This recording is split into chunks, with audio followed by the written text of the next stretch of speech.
Badan fit, olahraga berat juga, kardio setiap hari. Tapi kenapa sih siklus haid kok jadi nggak teratur?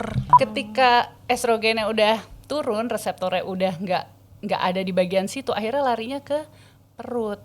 Makanya kenapa lingkar perutnya lebih besar. besar. Yes. Aku tuh pernah dengar dok kalau strength training itu membangun massa otot itu juga bisa menolong untuk mencegah atau menunda osteoporosis. Iya. Itu benar ya dok? Dan Benar. kalau iya hubungannya bagaimana ya?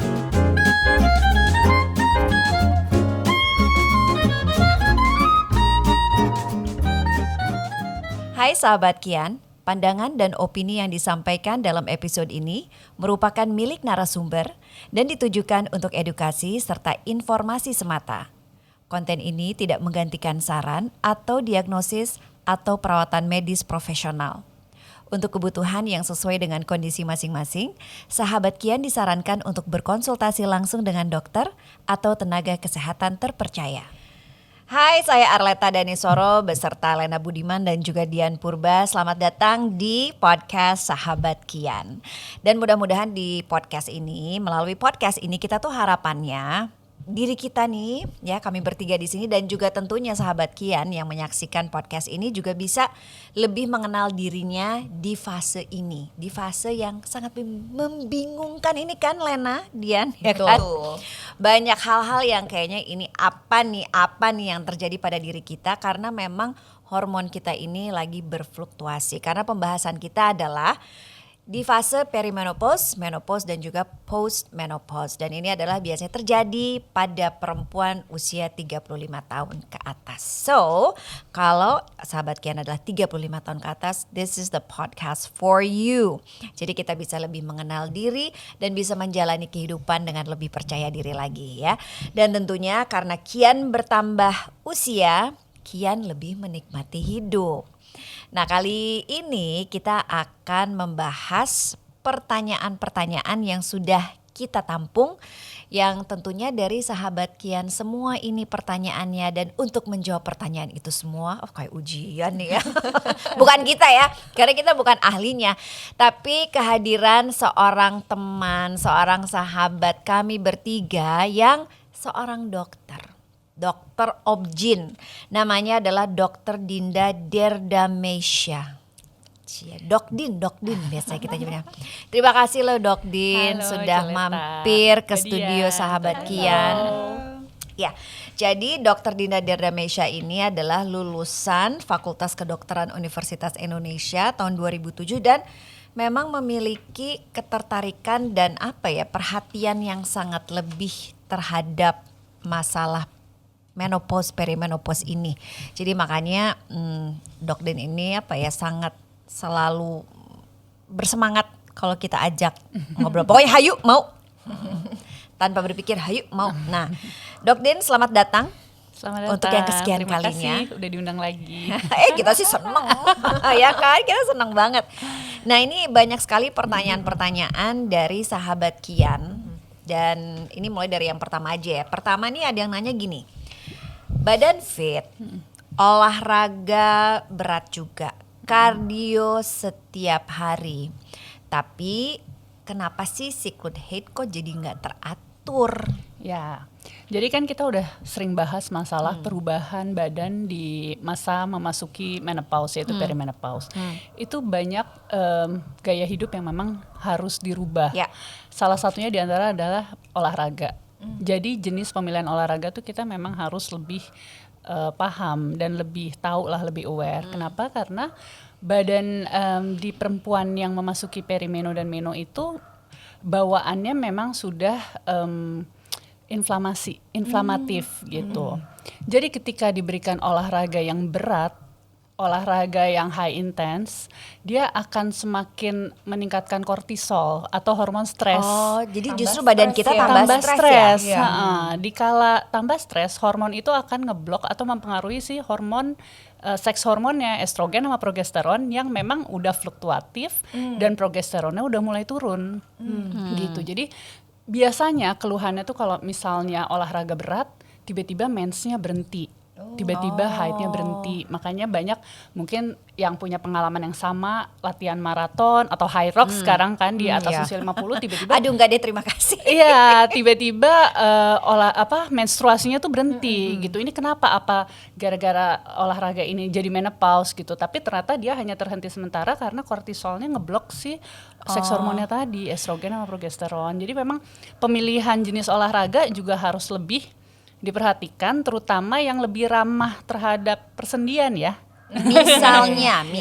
Misalnya strength training, kita kan menyarankan untuk olahraga yang melatih otot gitu, yang untuk membentuk otot supaya si tulangnya juga terbantu, tersangga gitu. Jadi semua beban yang datang tuh disangganya sama otot dulu gitu, nggak langsung ke tulang, nggak langsung ke persendian.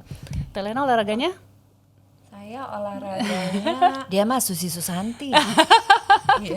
Badminton ya. Tapi guys, badminton sama strength training juga sama pilates. Tapi sebenarnya bukan berarti nggak boleh kardio sama sekali. Kardio tetap ada di menu mingguan gitu. Iya. Tapi mungkin sebaiknya lebih diperbanyak latihan beban gitu, karena melatih otot kan. Kalaupun misalnya ada high intensity atau yang kardio itu nggak usah setiap hari kali ya gitu ya. Berarti kan walaupun bukan berarti nggak boleh sama sekali, tapi nggak usah sering-sering lah. Kalau gitu. yang high intense justru disarankan sebenarnya kan satu kali dalam seminggu gitu. Ini yang high intense ya. Jadi yang memicu heart rate-nya sampai tinggi di zona 4 gitu kalau lari itu setidaknya seminggu sekali aja buat yang masuk midlife ya. Midlife. Jadi dok, kalau untuk kayak seperti jalan itu nggak apa-apa ya? Itu setiap malah hari? lebih ramah Malah kan, lebih dia nggak terlalu baik juga. kepersendiannya juga oke, kemudian jantungnya juga dapat terpompa dengan baik gitu. Betul. Sementara kalau kita lihat kan beberapa tahun lalu mungkin orang tua kita contohnya olahraganya kan lebih kayak yang kardio, aerobik ya nggak sih? Biar langsing. Dulu kan Tapi kayaknya sebenarnya gini, salah satu manfaat kardio kan sebenarnya membakar si karbo lebih cepat. Ya. Gitu. Kalau misalnya kita makannya udah salah, kemudian kita olahraganya berat gitu. Akhirnya yang kepake bukan hanya karbo, tapi yang kebakar juga proteinnya kan, muscle-nya. Jadi umur segini udah susah bentuk muscle, ototnya tapi dibakar dihabisin juga lagi. sama latihan olahraga yang berat itu gitu. Jadi Nah ini jadi pertanyaan jadi yang kedua, apakah karena itu juga kita di atas usia 40 itu rasanya kok berat badan makin lebih gampang naik sama kayaknya kok numpuk semua di perut ya? Iya, iya itu benar banget. Itu hubungannya juga sama hormon lagi. Balik lagi, emang kayaknya kalau kita ngomongin masalah kesehatan midlife ini,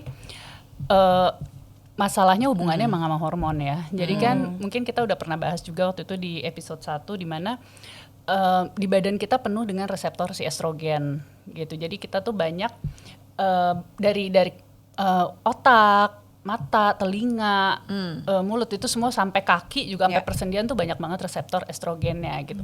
Jadi ketika estrogennya masih ada, dia tuh bisa nempel dengan baik di reseptor itu gitu yang tempat estrogennya nempel di tubuh. Nah, banyaknya dulu di usia sebelum 35 tahun atau di 20-an, reseptor estrogen itu banyak di bagian bokong sama paha. Makanya kenapa kalau makan larinya tuh ke situ gitu. Ketika estrogennya udah turun, reseptornya udah nggak ada di bagian situ, akhirnya larinya ke perut. Makanya kenapa lingkar perutnya lebih besar. Tersentral di bagian perut. Enggak Gitu. distribusinya. Ditambah lagi metabolisme mesinnya, kita kan bilangnya si otot ini kan mesin ya, mesin metabolisme untuk kalori yang masuk juga udah mulai menurun kan, pembentukan otot kan menurun tuh di masa midlife dan pembentukannya juga lebih susah. Akhirnya tersimpannya si gula tadi langsung tersimpan sebagai lemak, gitu, masuknya ke area perut juga. Aku mau nanya nih sedikit, tadi kan dokter bilang sempat bilang kalau makan salah katanya.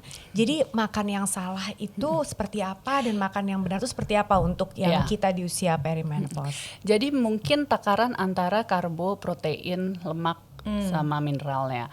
Kalau dulu mungkin di bawah 35 protein tuh nggak perlu sampai 100 gram per day gitu. Kalau sekarang sih kalau bisa ditakar, fibernya juga 30 gram gitu. Jadi benar-benar menakar asupan protein supaya protein kita tuh tetap ada buat membentuk otot, karena kan makin susah ya, makin kesini tuh biasanya.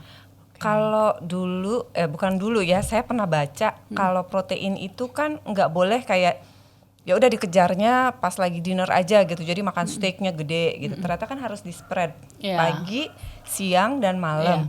Nah kalau fiber gimana tuh dok? Sama sih harus kayaknya. gitu juga ya. Harus disebar. Oke. Jadi harus balance diet. Jadi harus sarapan balance. pagi-pagi pun kalau bisa ada Iya, fibernya. biasanya sih disarankan gitu. Jadi sekarang tuh komposisinya protein dan serat yang terbesar, karbo justru yang terkecil gitu ya. Tetap harus seimbang, tapi ya kalau bisa 100 gram si proteinnya ya Harus lebih banyak terpenuhi ya. 100 Iya, gram harus proteinnya. terpenuhi. Itu yang agak susah sih sebenarnya karena kan telur aja berapa sih satu telur? Iya. Cuman 5 ya, 5. Ya. 3 aja cuma 15. Iya, Ya, aku kalau minum protein powder kan udah dapat 21. 20. Cuman kan balik lagi biasanya kalau ahli gizi rekomendasinya yang Harus yang real food gitu. Tapi ya oke. tetap aja biasanya kita ngejarnya pakai, kalau aku sih pakai protein powder juga. pagi-pagi soalnya kan biar bangun Iya. at least udah dapat Iya. 20 ya udah deh protein Aku juga- powder ya kan? Aku juga minum protein powder sih dok. Itu nggak ada masalah kan ya dok ya? Enggak sih, enggak masalah. Kalau Mbak Dian sendiri gimana cara Sama. membagi proteinnya? Aku tuh memang cenderung makan lebih banyak protein sih. Oh, oke. Jadi Lebih mindful ya lebih memang mindful, sekarang. lebih dipikirkan gitu. Jadi setiap kali makan berusaha memang proteinnya itu Iya. lebih banyak daripada sebelumnya. Seperti yang tadi dokter bilang telur itu udah pasti gitu ya. Nah telur juga dulu kan dengar katanya telur hanya boleh maksimum 2 gitu ya kalau nggak salah ya dok. Terus ada yang sempat bilang juga pernah dengar kan kayaknya sebaiknya hanya Putihnya putihnya aja. aja gitu. Tapi kalau aku sih sekarang makan Makan putih semuanya dan kan? kuningnya juga gitu. Kalau itu nggak apa-apa kan ya dok ya? Nggak apa-apa, cuman kan kalau kuningnya memang Kalau lebih kita ke nggak ada kolesterol masalah ya. kolesterol mungkin boleh gitu ya. Kalau memang mau cut kolesterolnya sih ya benar. Sebaik, oke. Sekarang banyak loh yang jual putih telur kan. Iya, benar-benar. betul. Jadi kita Dia tinggal tuh di bikin kayak dalam botol ya, omelet atau Iya, apa. jadi udah itu langsung juga bisa bikin Benar. hanya putihnya aja. Terus selain telur pastinya ya itu daging ya, terus tempe. Aku suka sekali tempe. Ya lebih banyak itu sih sama protein powder juga itu. Kadang Pasti. kita menyiasatinya buat dapet di pagi itu bikin kopi protein ya. Iya. Telena kayak sering tuh bikin kopi protein. Gimana tuh kopi oke. protein? Coba mau dicontek. Oh, pokoknya ya pagi-pagi bikin black coffee, pakai protein powder sama kreatin. Biasanya ditambahin Iya, kreatin Aku sama juga. kreatin. Sama. Jadi kreatin seenggaknya di white pagi energy. udah dapat 20 gram. Iya, 20 jadi kan ya? 20, 25 sih 20 ya. Iya ada yang 20 ada yang 25 aku juga lupa ya pokoknya sekitar segitu. Jadi Rajin pagi-pagi at least udah dapat. Nanti siang kan ya pasti makan siang banyak gitu ya. Maksudnya Sekarang banyak banyak tuh banget lengkap sih gitu. hacksnya, kayak ada yang bikin keripik dari dada ayam Ya, gitu-gitu. dada ayam juga banyak proteinnya ya. Dada Iya, tapi iya. jangan, karena kalau bagian lain kan lemaknya lebih banyak. Tapi justru Sekarang- itu yang enak. Iya benar. Sekarang snacking aja kan udah lebih mindful. Kalau Iya. snacking yogurt gitu. Betul. Nah kalau untuk Kacang-kacangan. protein itu kan tadi perlu untuk membangun massa otot kan, makanya kita harus strength training. Aku tuh pernah dengar dok kalau strength training itu membangun massa otot itu juga bisa menolong untuk mencegah atau menunda osteoporosis. Iya, iya. Itu benar ya dok? Dan Benar. kalau iya hubungannya bagaimana ya? Iya, karena kan dia melatih si tulangnya juga ya. Jadi dia kepadatannya tuh lebih bagus gitu. Oke. Jadi kalau semakin ada yang kalau biasanya kalau orang-orang fitness tuh tahu mereka kalau angkat beban berat itu berarti dia membantu si tulangnya tuh juga lebih kuat gitu. Selain ototnya, tulangnya juga lebih kuat. Oke. Dok, ini ngomong-ngomong soal tadi osteoporosis, ini jadi inget banget dulu waktu masih zaman siaran di radio tuh ada talk show. Ada dokter terus sempat membahas masalah osteoporosis. Dia tuh membuat sebuah pernyataan yang sampai sekarang tuh inget. Kalau misalnya perempuan itu lebih gemuk, dia akan tidak serentan mereka yang kurus untuk terkena osteoporosis. Kalau yang Kalau perempuan yang Aku lebih pernah gemuk, baca juga itu. dia tuh gitu lebih nggak beresiko osteoporosis Oh, dibandingkan oke. mereka yang kurus. Karena bebannya dia Karena kan itu lebih benar berat. apa enggak? Itu yang pertama. Terus yang kedua, kan ini ternyata masalah osteoporosis itu kan ada kaitannya sama hormon estrogen, betul? Terus kemarin juga ketemu dokter bilang, oh kamu mah badannya curvy gitu ya kan, soalnya kan bahenol teh ya orang Sunda ya, paha dan bokong ini gitu kan. Terus dia bilang kamu pasti estrogennya banyak, bener nggak itu? Pertama estrogen sih harusnya memang dilihat secara pemeriksaan lab ya. Tapi kalau misalnya kita mau berasumsi gitu, kita kan kalau ngomong estrogen tuh ada 3 macam. E1, E2, E3. Yang biasanya paling banyak tuh estradiol si E2 ini. Estriol E3, estron tuh E1. Nah, yang mendominasi tubuh kita tuh yang dihasilkan oleh sel telur tuh si estradiol ini. Kemudian kalau estriol itu yang E3 itu yang dari plasenta bayi. Nah, yang E1 ini adalah yang dihasilkan oleh lemak tubuh gitu. Jadi mungkin maksudnya Yang S3 estrogen yang ini- mana? Oh, ya, yang yang S1 S3 P3. yang S3 ini yang nggak mau ya. Iya, Aku kita kan maunya justru estriol dan estradiol. Iya, justru kan estradiol. Kalau estriol kan biasanya Iya, iya, tambahan dari luar karena itu kan dari plasenta bayi ya kalau estriol. Gitu. gitu. Jadi estrogen estrogen yang mana nih? E1, gitu. E2 apa E3? Gitu. Tapi kembali lagi berarti benar kalau dia Orang gemuk ya. itu jadinya tidak lebih berisiko yang kurus dibandingkan yang gemuk. Logikanya kalau orang kurus itu jarang latihan beban, kalau orang kurus ya latihan beban bagus, berarti kan ototnya kuat kan gitu. Oke. Jangan-jangan si orang yang kurus ini ketika nimbang masa ototnya tinggi gitu kan, persentase ototnya tinggi. Sementara kenapa mungkin dibilang orang yang obesitas, karena orang yang obesitas itu biasanya ototnya juga ikut naik. Makanya kenapa orang obesitas kalau diet dia ototnya juga ikut menyusut gitu. Jadi rata-rata kalau kita timbang pakai body composition, kalau orang obesitas tuh lemaknya tinggi, kok ototnya juga tinggi, dan ketika mereka udah mulai turun kok ikut juga ya gitu. Makanya kalau mau nurunin berat badan harus strength training gitu ya, Dok ya. Kardio kalau nurunin berat Kardio. badan Tapi maksudnya biar diawali. nggak hilang masa ototnya. Dibarengi dengan Iya. strength training. Jadi jangan Iya. cuma kardio aja gitu. Iya, Biar iya, si iya, ototnya juga nggak ikut nyusut Iya. gitu. Iya, Cuman iya. biasanya orang kalau diet gitu kan jangan strength training dulu, tapi Iya betul. turunin dulu Jadi dengan turunin kardio, dulu, baru setelah itu dibentuk. dibentuk iya, barengan iya, sih Ada yang bilang sebenarnya. gitu. Ya anyway. Berarti untuk kita nih di usia perimenopause itu yang penting kalau untuk olahraga itu berarti kardio dan Strength training. Strength Strength training. training dulu sih di Strength atas training. baru kardionya. oke. Dari tadi kayaknya aku mulai. Iya, nanya. aku yang mau nanya. Coba Boleh gantian nggak? dong. Nih ada yang nanya nih, Dok. Katanya hormon apa yang pertama kali berubah saat kita masuk perimenopause?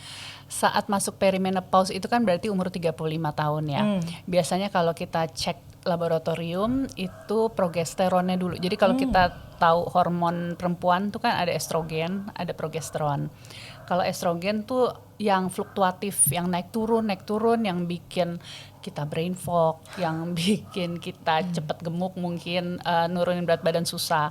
Sementara yang turunnya lebih melandai gitu, nggak fluktuatif itu si progesteron.